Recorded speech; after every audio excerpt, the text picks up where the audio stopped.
Shemai GTA chums, if you go to Southern San Andreas Auto, the Imponte Ruiner only costs 10 grand, or you can pick it up off the street for free, which is what I was going to do, but I've been driving around forever and not seen one. Now this is the new Ruiner on the right hand side, and this is the old school Ruiner on the left. But we can upgrade the Ruiner, the old school Ruiner to make it look a little bit like the current new latest Ruiner, the ZZ8. So this video, I'm just going to, first off I'm going to customize this car, and then I'm going to compare performance wise this old Ruiner to the new Ruiner. I mean, this one costs only 10 grand, so obviously it's better, isn't it?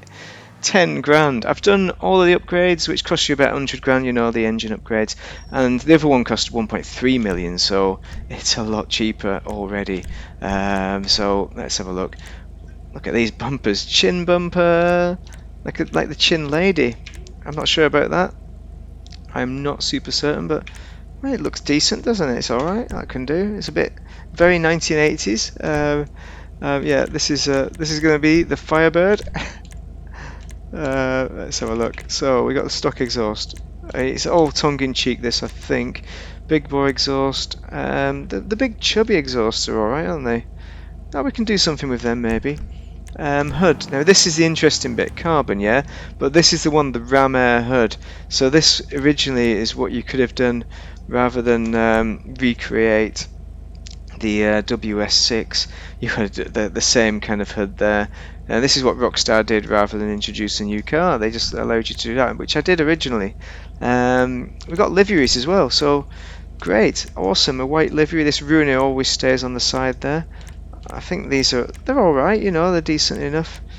You know, it's the similar kind of styling again to the Ruiner ZZ8, and this dual black stripes. I think I'm going to go for that. That is the one that I like. You can go for black as well. Actually, that is decent as well. It just gives a faint with this green, with the lime green. That looks superb.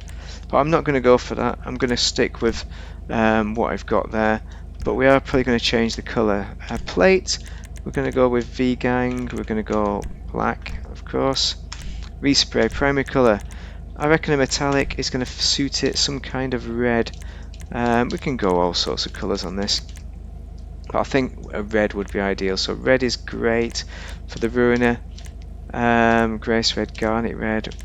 What else have we got? Candy red maybe. Candy red looks quite original, I like that. 14 grand. It costs more than the car, that paint job, but it makes it look superb. I don't need a pearlescent. I'm going to go secondary colour. What does that colour up? Okay, a secondary colour interestingly colours up the Ruiner colour, so we could actually do something interesting with that, like put a different colour like white.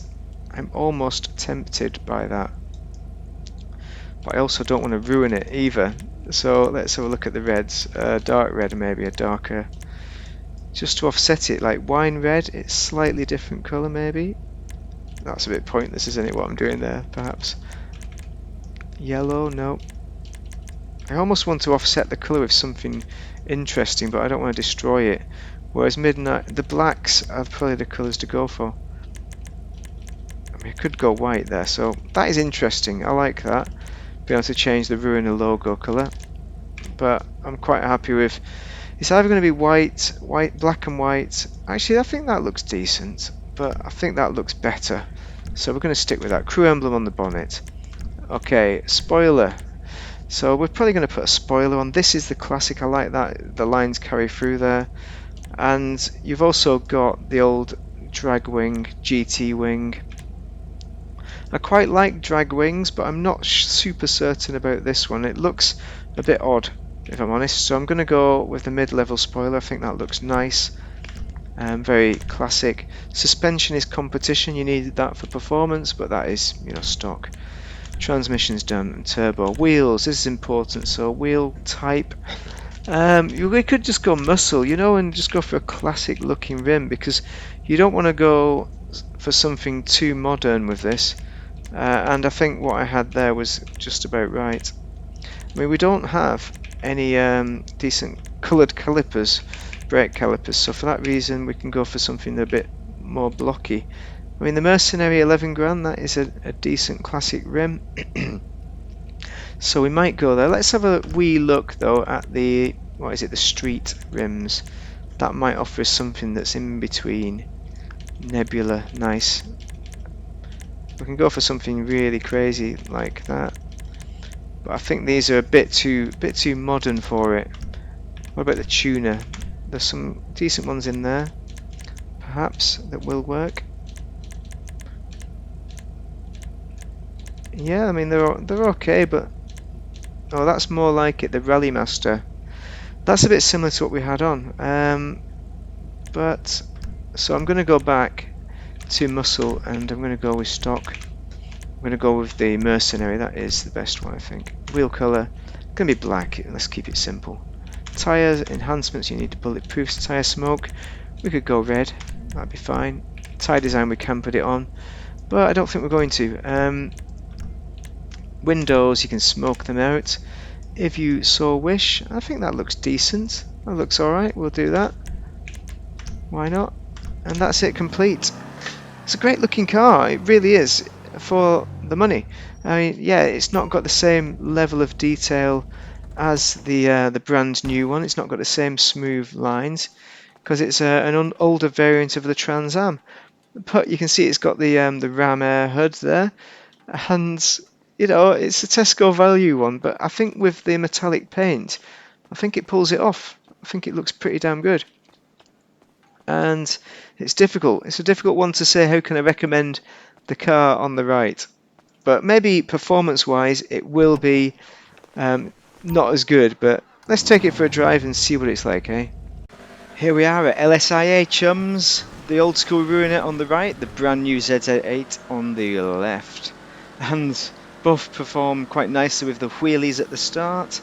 But you might be able to see that the ZZ8 is pulling against the old school Ruiner to cross the line first, 1 second ahead at 18 rather than 19 seconds. And then on the test track we have the old school Ruiner on the top in red there, and they're off, and it's a very different experience. Now the cornering on the old school Ruiner is tricky because it's just like a muscle car and very much like an 80s one because the suspension is not firm at all. It's very floppy and you have to brake a lot, but the brakes don't work very well. So it's tricky to get the right racing line and get a decent time at all, and the speed comes into it as well, of course, whereas the ZZ8, it's just a completely different experience. It's a dream to race, it really is. It's slow, yes, but it's really planted and easy to find your cornering lines, and it's relatively nice. You know, it's enjoyable, even if it's not top tier. But they're both. I mean, yeah, I preferred the ZZ8 during this. I suffered a bit with the old school Ruiner. So there is the OG Ruiner. Nice car, it really is a nice car. But with regards to straight line performance in a drag race and on the track races, it's not great. You know, it's an old car. It's kind of what you'd expect with an old school Trans-Am. So test track performance, we were looking at a 1 minute and 1 second decimal 72. So it's way down at the bottom of the table. And the Ruiner ZZ8 is about mid table, so 58 seconds, decimal 56. But it's not, you know, the Ruiner ZZ8 is not as good as the Buffalo STX by a good few seconds, 3 seconds or so. So, whoa, watch out, chum. Yeah, the Ruiner ZZ8, perhaps for similar reasons you might buy it because you like it, but I think the ZZ8 is an easier drive. The two cars, I have compared them, and I've shown that they are very different. Now, the reason why you might buy this is because it's an old school muscle car, whereas the ZZ8 is more like just a standard kind of more European kind of race car. It's got really good kind of track handling. It's got great grip. It corners really well, which this old school Ruiner really doesn't. It corners terribly. It's got this floppy suspension, and it's really frustrating to drive in a race. But driving it in free mode, just get a power slide in, get the handbrake on, that'll get you around corners. You can put wheelies as well, so it's just fun for messing around in. It's a mess around car. It's a car for people who just like driving cars for fun, not necessarily to win anything or to get anywhere any speed. That's really what this car is about. And customization wise, yes, it's old. You know, look at the internals. There we go. but it's an old car. It's been in the game since day one. But you can steal it off the streets for free. But you can buy it for 10 grand. It's free. It will cost you 100 grand to upgrade it to the max, which you need to do. You have to do with every car to get the performance out of it. Well, you don't. You can drive it slowly if you want. It is a nice little car just for messing around in. If you're just a car enthusiast and you don't have a great deal of money, buy it stock. Just put it in your garage for having fun in around. Don't even bother upgrading it. You know, that's what it's about, because it's not about speed. But so Trans-Am wise, you'd be buying this if it's if you like the old school Trans-Am, like in the TV series and film Knight Rider with TV's The Hoff. If you're into that, you'll buy this. Very nice car for that. You can put it black. You can also get the most expensive Ruiner in the game, the Ruiner 2000, for millions and millions and millions. If you want to destroy a Presser Mark IIs really easily now, without them destroying you. But back on the cheap stuff. You've also got the Phoenix, which is the older Trans-Am from Smokey and the Bandit, and that with the it doesn't have the Phoenix livery, you know, with the Phoenix wings on the bonnet, so it doesn't have that, unfortunately. But it does look super great for if you're into that particular Trans-Am, and that's free as well. I'd definitely seek out the Phoenix. I'll drop a link at the end if you want to click on that. The Phoenix review. I think I've done it. I think I have. But that is another great car, well, for free and customization. It's got more significant customization than this car. It might have similar amounts, but I think you can make it look a bit better with some of the craziness that you can put on it. But this car is decently customizationable for an old car, and for a car that is essentially free or thereabouts. 10 grand, come on! It costs more than the paint. So yeah, you basically buy this for fun, and buy the Z8 for fun because you like the look of both cars. Neither of them are you going to buy for performance and for driving particularly fast, even though the ZZ8 is significantly faster than the old school Ruiner here. They're both because you enjoy the look of the car, you enjoy the way they drive. So I've talked about those in both those videos. If you want to check those out, check out my other performance videos. So yeah, if this has been useful, do drop a like and a subscribe, because that's always helpful. Give me your comments on what you think of the Ruiner as well, because I'd really like to hear them, and whether you like it, whether you purchased it. But it's certainly one that's worthwhile considering for any collection, for people who just like to have classic cars. If you found this useful, you know what to do. Thank you very much for watching, and have a most excellent day.